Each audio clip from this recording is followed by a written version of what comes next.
Welcome back to New Rockstars. This is the big question, the show that gives you too much information about how the government tracks your every move and knows where you are at any given moment. That's right, Michael. We know that you're watching Big Question right now on your phone. We're on to you, Michael. We're on to you. We see you. We see right through the screen.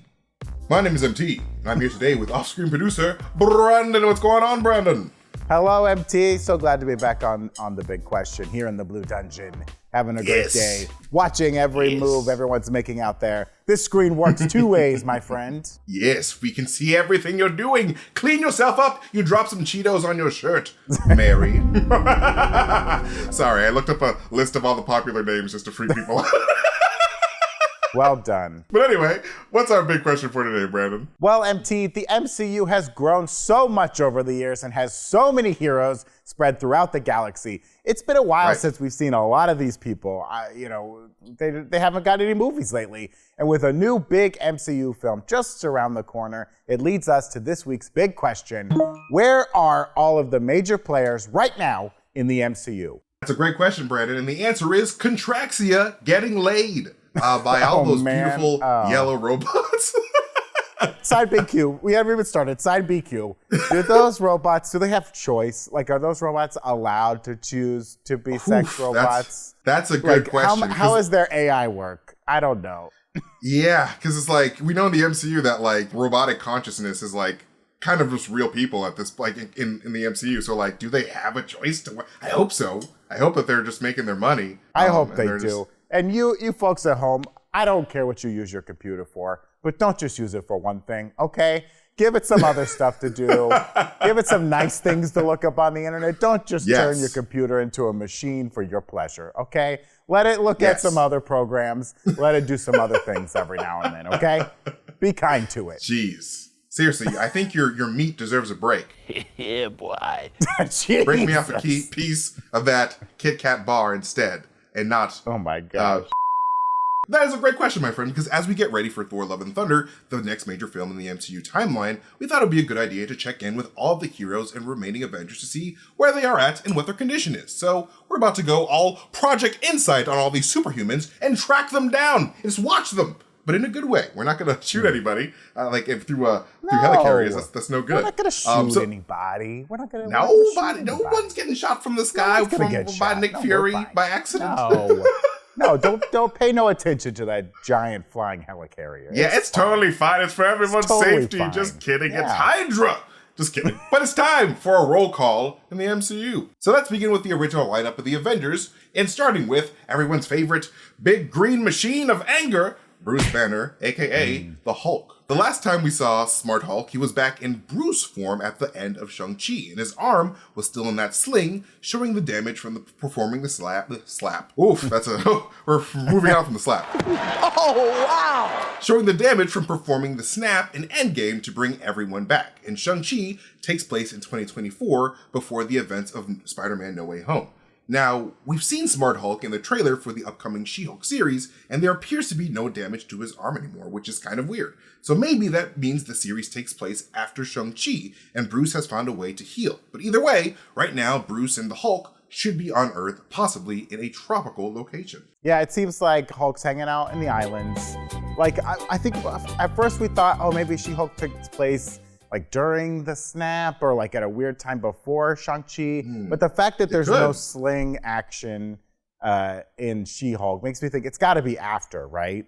It's got to take place after Shang-Chi. So Wang and Abomination and Shang-Chi, that happens before She-Hulk somehow, is what I'm thinking, right? That makes sense. I mean, like, it could be possible. I think it's very likely that, like, She-Hulk could take place during the blip period, because, like, I feel like that's the only way to explain why he looks fit, and, like, he's like, all right, I'm, like, completely okay. But, like, I can also... But even Hulk had a sling in Endgame, so why would Banner need a sling if Bruce doesn't need a sling, or if Hulk doesn't need a sling anymore? It's got to be fixed, right? I don't know. It's so confusing. It's a weird thing, but, like, you could be 100% right, and, like, this is after Shang-Chi, and he just found a way to just, like, him and Hulk just figured out. He is the Hulk, after all, and, like, he can heal fairly quickly. So it's possible. Right, but maybe however they were going to heal that damage, he had to be a Banner to do it. Couldn't be a Hulk to do it. He goes down to Banner, He gets all fixed up, and he's like, you know what? I kind of like being Smart Hulk. It's a little more fun for me as a guy. So I'm going to go back to Smart Hulk. That's Yo, cool. when are we going to get Joe Fix-It, island. man? Like, I really want to see Joe Fix-It Hulk, Gray Hulk, like the one that works in Vegas. Like, I just love that Hulk. It's just so stupid. Gotta do it. But yeah, we also have Thor and the Guardians of the Galaxy, of course, because Thor is currently flying around space with the Guardians of the Galaxy crew, making money and saving the universe together one planet at a time, minus a time-displaced Gamora. So that covers Peter Quill, Rocket, Groot, Drax, Mantis, and Nebula. And we have no idea where Gamora is and might not even see her again until Guardians of the Galaxy Volume 3, which would make sense. Yeah, I doubt they'll touch on it in Thor. They'll probably have some line of like, or they'll show Peter looking at a computer screen with a map, looking despondent, and then just be like, we haven't found Gamora yet. End of the story. We'll check in you later on Volume 3. Peter's gonna dress up as Wolverine, lay down in his bed, and have a picture of Gamora, and just be like, "Oh, I hope so. I hope so bad." Quill's just now getting the X-Men cartoon to watch, so he's like just catching up on that meme. We also have Hawkeye, because following the events of the Hawkeye series set in late 2024, Hawkeye is hanging out on the family farm on Iowa and just training Kate Bishop. And though his hearing has been greatly affected by years of doing Avengers/Ronin work, he's shown that he's still got the Hawkeye juice to do all the sorts of murdering and stuff. He's still a player. He could still do it. I think he wants to retire. I think he's done being a superhero. But if needed, if called upon, he could come out and help do some fighting. Oh yeah, for sure. Like all he needs to do is stretch. He learned from Civil War. You just gotta stretch a little bit if you're gonna do some Avengers work. Oh, you gotta stretch. You gotta stretch.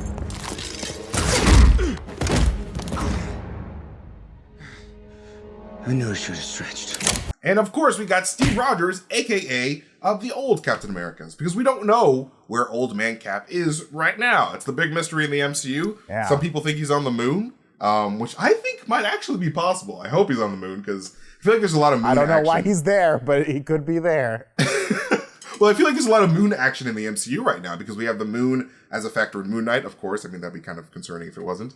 We have see the moon in the Thor Love and Thunder trailer. Like, for some reason, Gorr needs the moon. So, like, I think that we could be seeing Captain America on the moon, just being like, "Hey, White Vision, what are you doing here, dude? Why did you just fly up into space?" But we don't really know where this Old Man Cap really is. Like, is he dead? Who really knows? So eventually they're going to have to answer this question, but I don't know if Thor Love and Thunder will be that place specifically. Yeah, we know that like the public doesn't know what's up with Captain America, right? There's the funny joke about like, yeah, he's on the moon. That's what I heard. But like, they've got to have some sort of story. I hope Marvel producers, Kevin Feige, he must know the answer. And he's just waiting to reveal it. I would hope maybe they just don't know what to do. I don't know. Maybe they're waiting to see if Chris Evans will put on the old man makeup and come back. I don't know. I would really love if Chris Evans actually did show up in Thor Love and Thunder, and because this is a story about someone being worthy of taking up the mantle of Thor. The last person that was Steve Rogers, or young man Steve Rogers rather. And so it would be really. I would love a conversation between old man Steve Rogers and Jane Foster, just to be like, being worthy just means that you just do good things and have a good heart or something like that, and go do your thing, girl. Something like that. Just be nice. I don't know, because they're both human. Yeah. The only two human worthy people on the planet. It would also be a good person for Thor to talk to, right? Because Thor kind of wants to lay it all up and retire. And, you know, Steve had to make that choice, and he did make that choice because he got to be back with his lady and cause a branch timeline and maybe destroy the universe. Who knows? But, you know, he would be a good mentor for Thor when he's looking at, like, what does the next phase of my 1,000 years of life look like? No, for sure. Like, I feel like Thor looks up to Steve Rogers a lot, which is kind of ironic because he's a god. But, like, he finds Steve Rogers to be, like, the best of humanity. And so, like, it would make a lot of sense for him to be like, you know what, my good friend, Steve Rogers, he got to hang it up and, enjoy his love. And I am tired of all this thunder, so let me focus on love instead. And there you go. Thor, Love, and Thunder. I don't know. Beautiful. We have to talk about Natasha Romanoff and Tony Stark because they're no longer with us. They died being heroes as they are. So unless we get a variant Tony from another timeline or someone who figures out how to get Natasha's soul back, we probably won't be seeing them again anytime soon. They're probably gone. I think they're gone for good for now. Yeah, for now. Until Secret Wars, we're going to see. I guarantee, I have a feeling I don't want to guarantee, but like, RDJ got to be coming back. RDJ, please come back for Secret Wars. It's going to be amazing. But yes, that's the original Avengers team. But let's check in on a few more people that were added on to the roster. Like people like Vision. Our beloved Vision has been killed, reanimated, and killed again about 50 times now, but we do know so many times, but we do know that there is a White Vision flying around out there somewhere, searching for his purpose. Could White Vision decide that Gorr shouldn't be killing gods? And does White Vision even believe in gods? What god does White Vision believe in? Computer god man Zola? I mean, yeah, the visions, you know, they're logic-minded beings. Both are OG Vision and White Vision, but there's plenty of evidence that these gods are real, so they must acknowledge that fact. I mean, they see them probably as aliens or interdimensional beings, not gods, not capital G gods, right? But yeah, White Vision, I wonder where he is, like what he's up to. He's got to be somewhere. He's not just flying around in the sky. Like he's got to be landed somewhere secret though, where people aren't around. I straight up feel like this is gonna be such a weird theory, but like I honestly feel like White Vision is on the moon. You're just putting everyone on the moon. Straight up, like I think that White Vision, because he's a sword, he has the sword matrix in his brain, and sword has satellites in space. I think he went to the ultimate satellite in space, the moon, to have a think. Just be like, you know what? I don't really know what I'm doing because I feel like I should love humanity, but like I have all this evil in me. I don't know. I'm just gonna think about it. I mean, it puts that famous poem "Whitey's on the Moon" in like a whole new context. If we're talking about White Vision, it's a whole new context. I can't pay no doctor bills, but Whitey's on the moon. 10 years from now, I'll be paying still while Whitey's on the moon.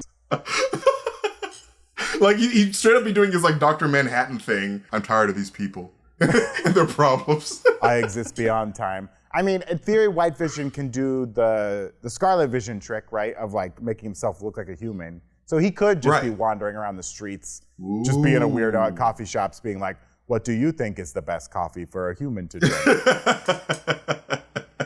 There's also Doctor Strange, of course, because like as for this good doctor, following the events of Multiverse of Madness, he appears to be off-world, now helping Clea deal with her dark dimension incursion. Now, I don't think that he'll be showing to help out Thor at all in this movie. Yeah, no, he's gone for now. If we're going to talk about Doctor Strange, we got to talk about the man himself, the president of magic, Sorcerer Supreme, Wang, back in Kamar-Taj, and he's just recovering from the damage done by the Scarlet Witch, because she really messed up Kamar-Taj completely. So he'll probably show up for at least a scene in Thor Love and Thunder, because you can't really have an MCU film now without an appearance from Wang, because he's the new Coulson. And please don't die like Coulson. Please do not kill off Wang. If anyone, like, I don't care if the entire universe dies and Wang is at the end of the universe. He needs to be He Who Remains because he is the man, Wang, the king himself. Yeah, we'll definitely get a Wang appearance in Thor Love and Thunder. He appears in every MCU property. He obviously runs Kamar-Taj. Does he run the New York Sanctum too? I mean, I guess Doctor Strange runs the New York Sanctum, but he just walked through a portal with Clea. I hope he told somebody before he left or whatever. That's so true. To be like, hey, Wang, I need you to cover for me for maybe 1,000 years. Who knows how long I'll be gone for? But also, we got to talk about our friendly neighborhood Spider-Man. Currently swinging around New York City and following in the events of No Way Home, he's still all on his own, which is very sad. And nobody knows that Peter Parker is Spider-Man now, so in theory, nobody knows how to ask him for help. So unless any of the activities from Thor cross over into New York City, we probably won't be seeing him anytime soon. Though it would be funny if the only person that the spell didn't affect was Thor, but Thor had no idea. In theory, he never met Peter Parker. Maybe he met him at the funeral, like at Tony Stark's funeral. Because he'd probably be like, who the hell are you? Why who's this teenage boy? It's Peter, the boy with the problems and the puberty. You know him. He's got the web coming out of his butt or something like that. Hey, Peter, does that mean Mary Jane's up for grabs now? Oh, my... Ooh. Yeah, he's way older than any woman he's ever been with. Yeah, if he dates anyone on Thor, he's robbing the cradle, let's be honest. Anyway, Ant-Man and the Wasp. And they're most likely in San Francisco working with Hank and Janet on quantum technology and exploration of the quantum realm. Because both Scott and Hope would want to be close to their families, so it makes sense for them to be on the West Coast. Yeah, I think they're definitely hanging out in San Francisco. Though, Scott Lang is my like wild card pick for a cameo in Thor: Love and Thunder. So I think walking around, I could see him with his daughter and his ex-wife and Bobby Cannavale walking around New Asgard, just on vacation, like taking pictures and stuff. When all that stuff goes down, and maybe he gets in the fight a little bit. But I think that's my like wild card cameo is like Scott Lang's just on vacation in New Asgard.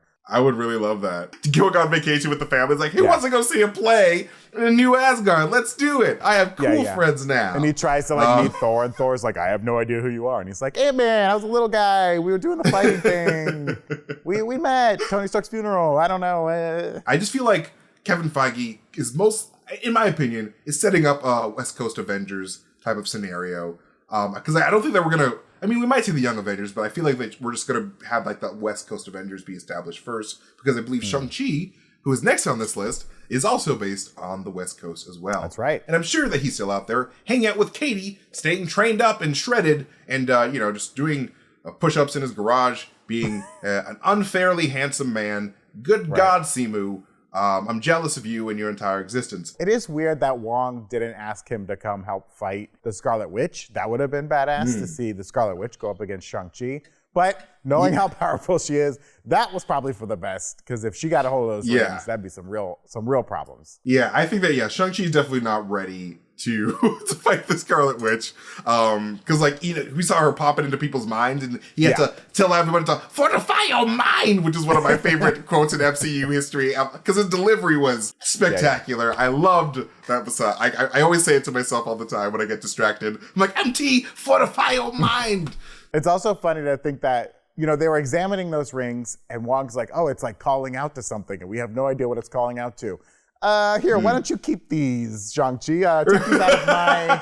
Take these out of my library right now, please. Thank you so much. Right? Yeah, go hang out in San Francisco. That's fine. It's like, you have a phone number. I'm sure whatever it's reaching out to is super nice, and we'll come and give you a hug. That's fine. We'll be sure to bury your corpse when it comes. We'll give you a lovely funeral. Oh, you should have been there for Tony Stark's funeral. It was great. We got to talk about, of course, Nick Fury and Maria Hill, because both Nick Fury and Maria Hill had Skrulls replacing them on Earth during the events of Spider-Man Far From Home in the summer of 2024. And we got confirmation that Fury was on a Sword space station during this time, and it's fair to assume that Maria Hill was up there as well, because they are two peas in a pod. They work so well together. They're homies for life. So we probably won't be seeing any of them again until the Secret Invasion series. But if Gorr poses enough of a threat to Earth, we could see them again sooner. Yeah, I agree. Yes, I agree. Yeah, I mean, I want Nick Fury to come back, but it does feel like they're really waiting on Secret Invasion for that. Yeah. It would be good to have a nice check-in in Thor: Love and Thunder, because we haven't seen him in a while, but I think they're just waiting. Gorr's not here to destroy Earth. He just wants to kill some gods. And I'm sure Nick Fury's probably like, yeah, go ahead. Why don't you take out some of these guys? I don't trust him anyways. Nick Fury knows that we can handle ourselves. He's like, all right. He's like, yeah, take out a few of them. That's fine. We also have Sam Wilson, a.k.a. the new Captain America. Following the events of Falcon and Winter Soldier, he's probably still working with the U.S. government to keep America safe, as Captain Americas are prone to do, possibly overseeing whatever the GRC is up to these days after his impassioned speech telling people to just get along, because why not? It may be still getting some help from Bucky Barnes, a.k.a. the Winter Soldier, a.k.a. the White Wolf, a.k.a. The most handsome man in the world. The most handsome. The most handsome man from the 1940s that is still alive in the MCU. Still alive, still kicking. It's Bucky Barnes. He is now at peace with his past transgressions and fully past all the Hydra programming. And he could be helping Sam Wilson with his business in Cap 4. We also know he likes to hang around Captain America in general, so he could also be visiting some old friends in Wakanda. The Falcon and Winter Soldier series was a lot about him, getting over everything and just putting it behind him, getting out there, trying to date again. But he's not going to hang it up forever. Like, he still wants to be working. I don't think he can, officially work for the U.S. government. There's still, that weirdness around, the fact that he assassinated a bunch of people. I don't know. They probably gave him a full pardon, but they don't really trust him. But I'm sure he's still helping Sam with whatever's going on. And especially if Sam's going back to Wakanda for any reason, I'm sure Bucky's like, I would love to tag along, please. Thank you so much. Sam's really his only friend. I mean, we saw in Falcon and Winter Soldier that he's very antisocial and he doesn't really like talking to people. So it just makes sense that we saw him just adapt himself to this new family. And so he just hanging out with his new bestie. I think Wakanda was like, don't come around here for a while, because you're too hot right now. I mean, not physically, just you're just too hot in terms of you've done some bad things. We got to talk about Black Panther and Shuri and Okoye, because we also have to talk about all these heroes currently in Wakanda, and that includes Shuri, Okoye, and even the Black Panther. And I'm sure they're not going to address the T'Challa situation until the Black Panther sequel, Wakanda Forever. But for now, it's safe to assume that he is in Wakanda along with Shuri and Okoye. Yeah, I mean, we did see Bast, right, is going to be in Thor Love and Thunder. So there could be some Wakanda connection there, but I doubt they don't want to get into any of like the people living in Wakanda, because everyone wants to know how they're going to address T'Challa. So I'm sure they're just going to skip right over that and just deal with Bast and not deal with any of the humans down in Wakanda right now. Yeah, for sure. Because like I definitely feel like this is like Ryan Coogler's territory to handle, like the story of like what happens to T'Challa like after, you know, the terrible tragedy of his death. So yeah, I don't see them, like maybe they might hint as to like maybe like a new avatar for Bast might need to be chosen. But at the I definitely don't think that we'll see any. Yeah, I'm sure they don't want to get into it in this movie. Yeah. I mean, there's a possibility that Shuri is in Oakland, right? Working at that center that they opened up, but she's probably in Wakanda right now. You know what? That's actually, I totally forgot about that, because they did open up that that outreach center in Oakland. So like, there is a good chance that she is there, considering that it seems like the MCU is leaning towards a more West Coast base. So like all their stories don't take place in New York anymore, which makes sense. And plus, like if we're having mutants, Magneto has to move that Golden Gate Bridge at least once. Or else is he really Magneto? We also got to talk about War Machine, because as we saw in Falcon and Winter Soldier, Rhodey is still working with the U.S. military, and he probably won't appear again until his Armor Wars series, or possibly even Secret Invasion, because, you know, I would love to see another cameo, and if Rhodey is a Skrull, I will cry. I will cry. Oh, boy. And my God, like, it would be hilarious if he was a Skrull since Iron Man 2, and he was supposed to look like Terrence Howard, but he's just like, I don't know. I don't know. I just really think Don Cheadle's handsome. I'm rough at this. But also, let's talk about Captain Marvel, the boo thing of one War Machine in the comics. And that's probably, I think they're setting that up in like we saw in Endgame. They were like, oh, be safe, wink, wink. But yeah, Captain Marvel is definitely flying around in space, dealing with many issues going on throughout the galaxy. There's a lot of drama, a lot of people talking shit about other planets. She's just the mediator. We saw in the post-credit scene for Shang-Chi that she had to dash away to deal with something very important. So we can all assume that she was still off planet. Yeah, she's gone, not on Earth, doesn't care about Gorr. She's not coming back. She only shows up during the big events like in a game. She doesn't really care about us. She's like, call me when you got a real threat. And speaking of Captain Marvel, let's talk about Monica, because Monica unlocked her abilities while traveling through the Hex in WandaVision. And she met with a Skrull at the very end of that series who indicated that her talents will be needed somewhere else, potentially up in space on the same Sword space station that Nick Fury is still hanging out on. And the events of WandaVision happened before the events of Spider-Man Far From Home, so Monica could have already been in space by the time we see Nick Fury on that station, which would make a lot of sense. I love this idea. I think she is already up there. She's on the space station. She's maybe even like has teamed up with Captain Marvel at this point. I don't know, but yeah, she won't be on Earth. We won't see her in Thor Love and Thunder. And well, let's talk about Loki, because our Loki is dead, but there is still a variant Loki dealing with the now changed TVA that exists outside of time, somewhere out there. Somewhere out there. It would be great to see him check on Thor, though, in Thor Love and Thunder, though I don't know if Thor's ready for that yet, especially after getting that back tattoo. Yeah. He's thought Loki was dead so many times and then actually watched him die at the hands of Thanos. I would love a scene of like Loki popping in to see Thor, but like Thor doesn't see him and Loki just wants to make sure he's okay or something. It would be so sweet. I would cry so hard. But I don't think we'll see him in Thor Love and Thunder, but I think it would be a good spot to put him in, but don't have them meet. Don't have them meet up. Just have Thor, or just have Loki check in and move on. You know, he's got other stuff to deal with. I would love if Loki was about, like, comes through a TVA door and, like, he's about to go say hi to Thor, but then, like, Thor's talking to Corey. He's like, you know, if my brother's faking it again, I think I'll strangle him myself. If I ever see him alive again, I will carve out his pancreas. And, like, and then Loki's like, maybe not yet. I'll come back in a couple thousand years. Bye. But let's talk about Valkyrie, our King Valkyrie, rather. I'm so sorry. Right. I gotta address my royal highness as in such terms, because she's the new king of Asgard with Korg and Meek by her side. Of course, we all know that from the trailer. It's not a really surprise, but we still have to be thorough because, we got to put her on the list. We know she's going to be in the movie. She's on New Asgard. That's where she is. she's doing her thing. But let's talk about the villains now, because we know where our heroes are, but where are our villains? Let's start off with Wanda Maximoff, because last time we saw her, she was not doing so great on that mountain. We don't really know if she's alive or if she's dead. She's probably not dead forever, right? But she's not going to be a factor yet. She's got to work through some stuff right now. We also do have Baron Zemo, who is still a factor, but he's still in custody at the hands of the Wakandan military. Yeah.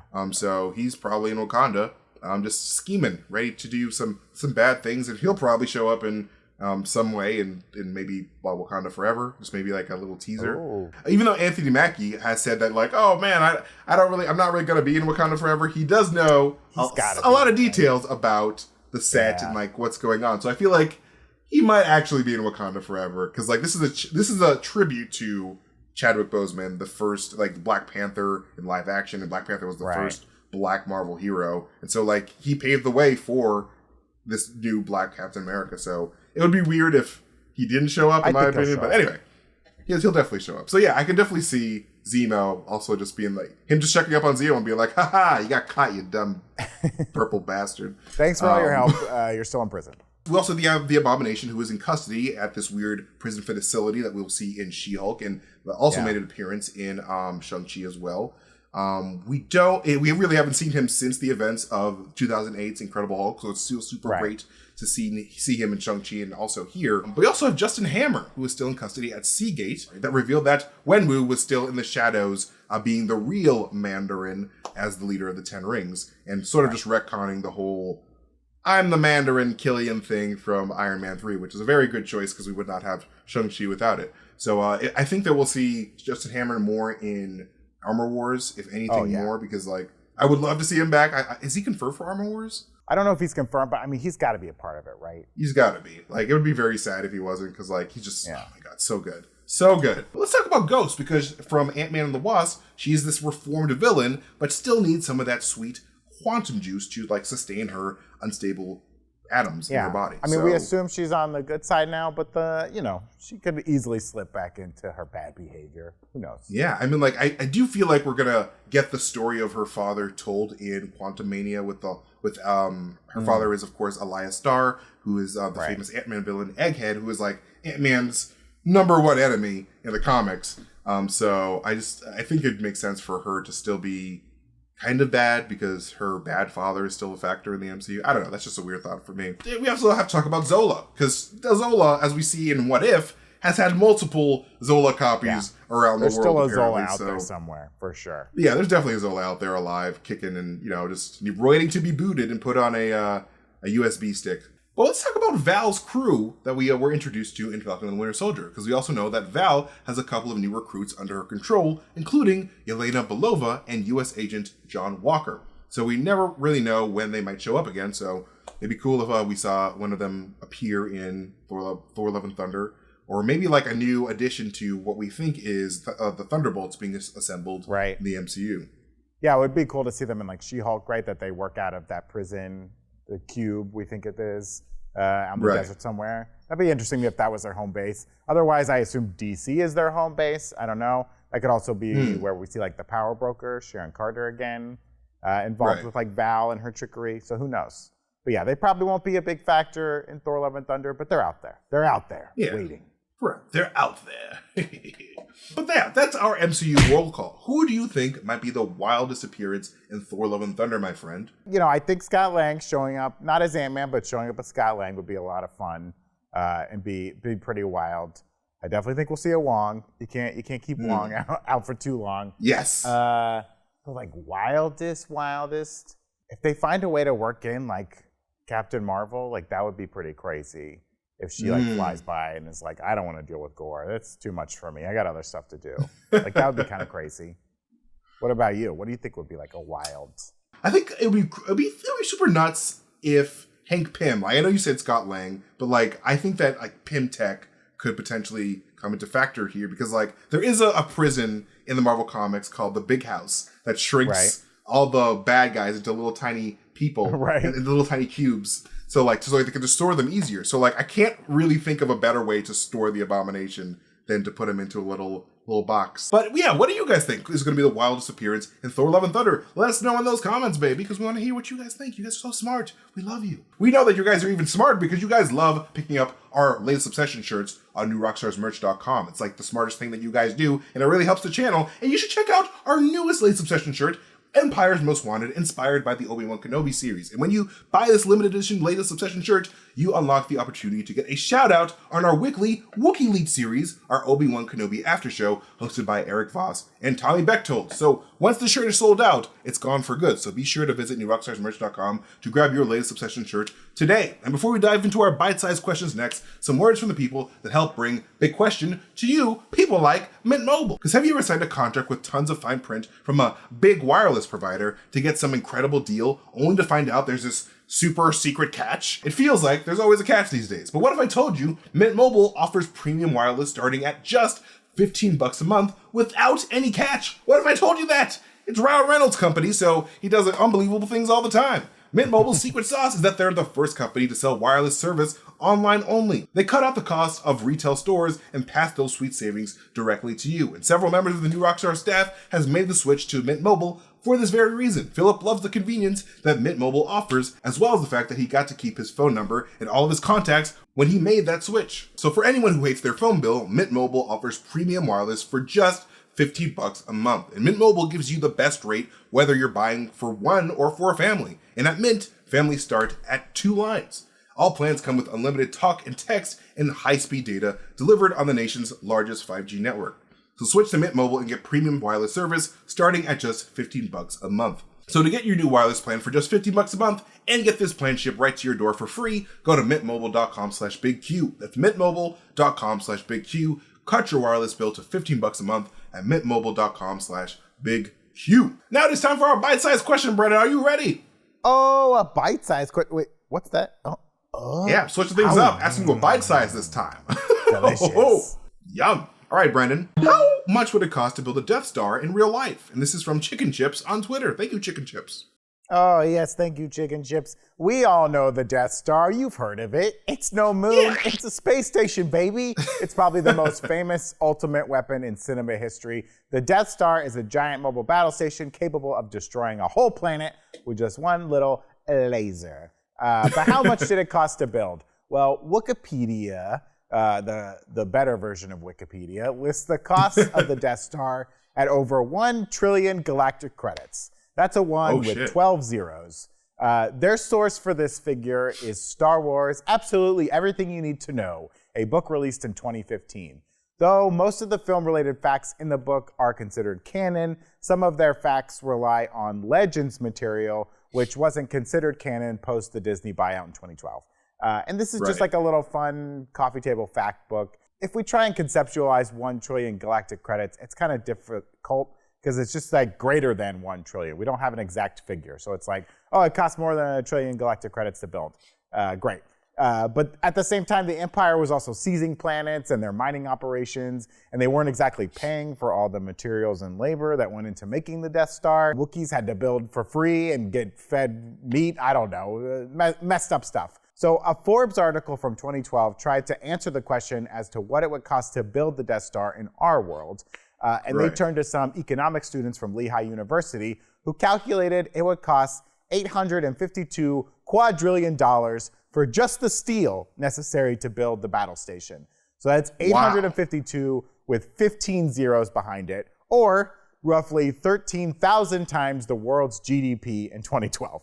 So way more money than the world even has to build the Death Star. What if I used a coupon, Brandon? How about that? Well, if you used a coupon, if you got 10% off, that's 852. I don't know what's just before quadrillion dollars.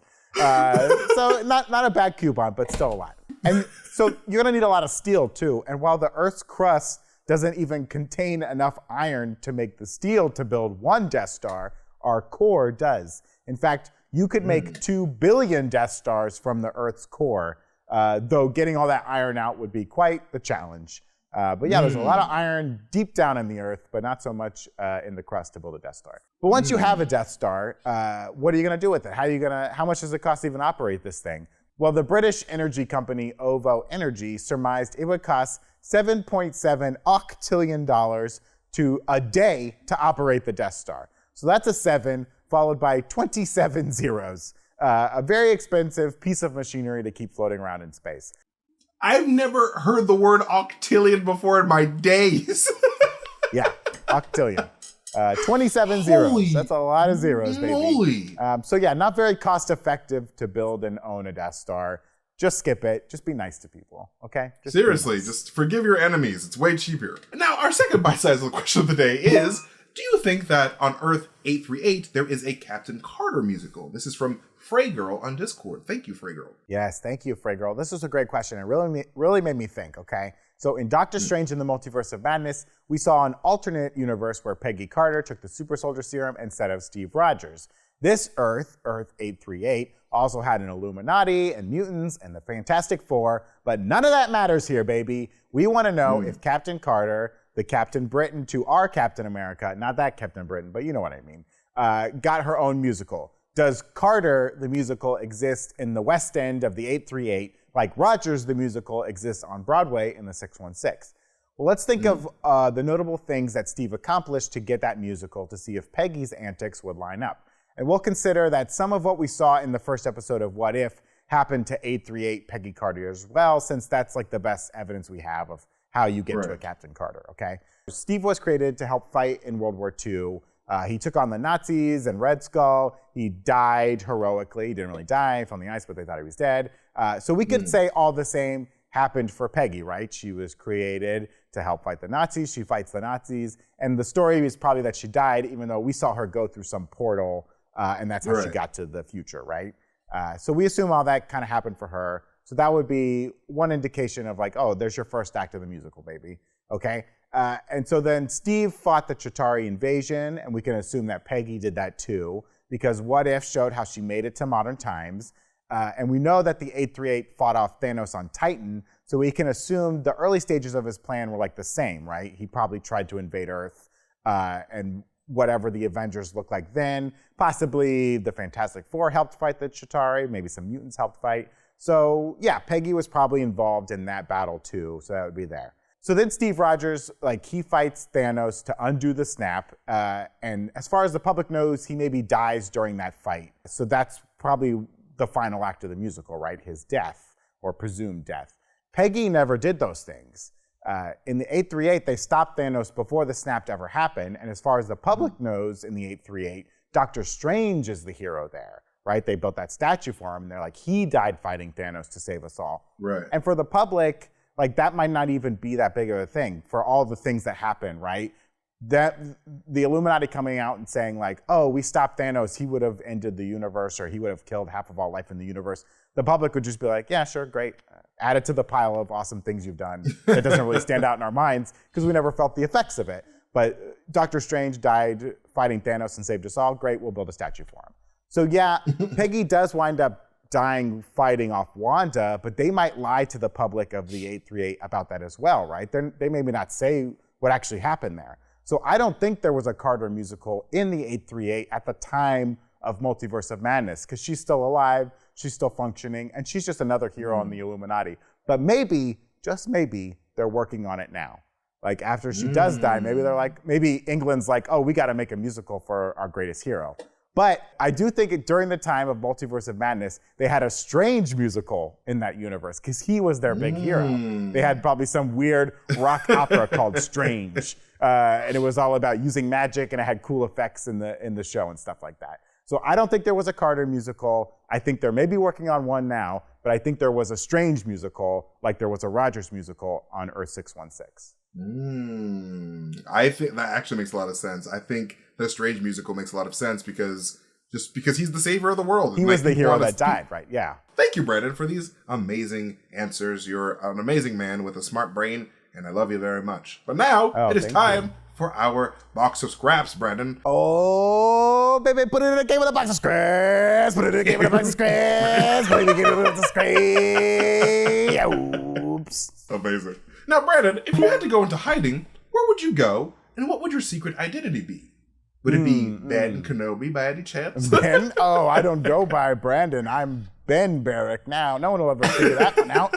I think if I'm going to go into hiding somewhere, I want to do that scenario where you move to like a small European town, maybe like a small town somewhere in Italy, and I become like a baker, the mysterious baker that no one knows his backstory until one day when they come for me and I have to hang up my apron and dust the flour off my hands and be like, I got one more in me. But yeah, I would go into hiding in a small Italian town as a baker. That would be my secret identity.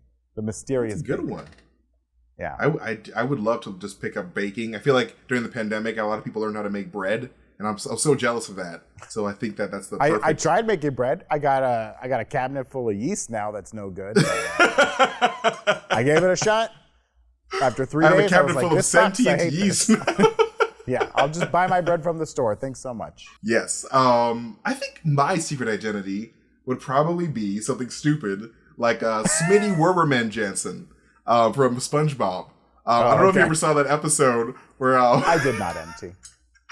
I'm an old man. the SpongeBob episode where like SpongeBob buys this stupid you know those hats where like you could drink out of, like the sports hats that so like he buys one of those, but then like it's super like important, and like he buries it in this like person that he thinks is like Mr. Krabs thinks is fake, called Smitty Werberman Jansen, and it turns out to be this real guy. And I don't know, I just thought the name was stupid, so I was like, I'm gonna be a man named Smitty Werberman Jansen because he was number one. He was number one. Sorry, this is all SpongeBob references. Everyone who watches SpongeBob will understand what I'm saying. What would be your job, your secret job? How you hide? My secret job? Yeah. I would be a secret mailman. You got to blend in. Are you gonna be a mailman? Is that how you blend in? Yes. Like everyone's gonna know who I am, and they'll never suspect that this friendly mailman is a secret Jedi. It's true.